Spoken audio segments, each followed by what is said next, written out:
book of wisdom. With another video. Today we're going to be talking about the importance of Saturn and the occult. Let's jump straight into this. So Saturn is the god of the earth, right? It's the time of God, change, destruction, physical matter.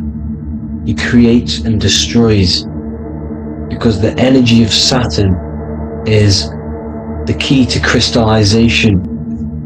It wraps things in physical matter, right? He creates everything, all life forms, and he takes things back, because the day that you're born, that's the day that your expiry date is coming. The time is ticking until Saturn takes your life. This is why he's known as the Reaper, okay? As he's personified as eating his child here in this ancient Roman painting. As you can see, he's eating the child. We are all children of Saturn, right? He creates physical matter, our physical bodies, right? He's the god of time because he's the slowest moving celestial body. He's the Lord of the Rings, as you can see here. He's the last one on the ring. It's the slowest one moving, okay? So he is the Lord of time, destruction and creation, okay? This is why his name is Satan. He's the devil, okay? But I'm not saying Saturn's evil, guys. It's a part of life. Everything lives and dies, right? He's the key to crystallization. Now, as we have the clock here, our god Saturn, or Chronos in Greek, just means time. He's also the god of time, as I've already said. 60 seconds in a minute, 60 minutes in an hour, 24 hours in a day. Add 2 plus 4 equals 6. 60 seconds, 60 minutes, 2 plus 4 equals 6. That's 666, okay? And as you see on the clock, 6 take away 12 equals 6, 7 take away 1 equals 6, 9 take away 3 equals 6. 6 is the number of Saturn. It's associated with Saturn, right? He's the god of time, of justice. Everything goes back to the Reaper in the end. Everything lives and dies. Now, the artwork of him, he's always got the Reaper staff. You see, it's personifying death. Now, when you see this, the Romans were not saying Saturn was a real person, a real god in human form. No, this is personification. This is what the ancients always did. They personified, just like the Bible. It's all personification. So the personifying Saturn eating its children, because it eats, it's the Reaper. No one can escape the Reaper. No one can escape death.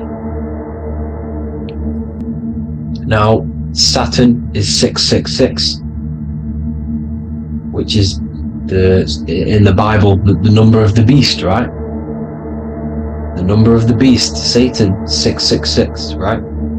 So on the North Pole of Saturn, you have a hexagon which makes a cube, right? Now this hexagon, when you join up all the corners, creates the 6-pointed star known as the Star of David, right? In the Jewish religion. Now, as you can see, the 6-pointed star has 6 points, 6 mini triangles, and a 6-sided hexagon. That makes 666. And also, you have Saturday is named after Saturn, the 6th planet, the 6th day of the week, and has a 6-sided polygon in its north pole. That's also 666. Now, this Star of David, this symbol goes back thousands of years, and it originates from Saturn. It's not the Star of David, right? It originates from Saturn. It symbolizes the physical and spiritual aspect combined into one, which makes us humans, right? Also symbolizes the male and female combined into one. These two sacred energies create the human. We consist of both. male and female energy, also known as the Seal of Solomon. And we all know if Solomon was a real person, he talks about communicating with 72 demons. He could apparently, in the text, he could communicate with 72 demons, and this is sorcery. This is black magic. Now, this symbol is associated with hexing people. When you place a hex on someone, that is a form of witchcraft, which a hex is just a curse. When you're cursing someone, this is black magic. Now, the black magician would stand in the middle of the symbol and cast his spells onto other people. Now, this symbol is obviously on the $1 bill, twice on the $1 bill, and it's very, very ancient symbol, and it originates from Saturn. And let's keep going. So the cube. So I've just said how you see the cube on the North Pole of Saturn, right? The cube is limited. It's a 3D shape. It symbolizes limitations to the physical 3D dimension, the third dimension, the physical realm which we are in. Now, as you can see, the color associated with Saturn is black, right? Black is infinite potential. Black is the creation of all things. Before there was light. Light is born out of blackness, darkness, okay? Now, black is physical matter. And as you can see, the black cube, black symbolizing physical matter, the cube being limited, as the physical realm that we are in is limited. It's not like the fourth dimension where everything can exist in a thought. The third dimension is limited, right? And this is what Saturn is. It limits you to the 3D 666. Your body limits you to your physical body. Now, these black cubes are placed everywhere. As you can see, Australia, Denmark, Manhattan. There's one in New York. As you can see, the Apple have a cube. The Nintendo GameCube. Trump Tower is a black cube.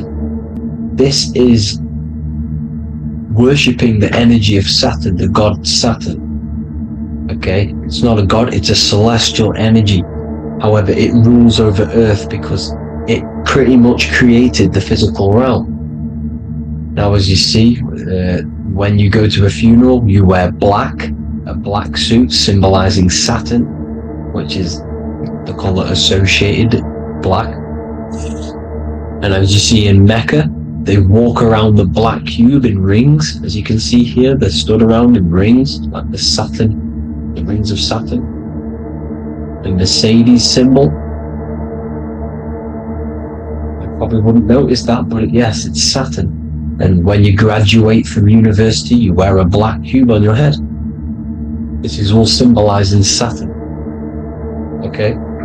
Now, as you can see, the Jews here have a black cube on their PDF or paperback copies available in various languages. Visit www.bookofwisdom.org.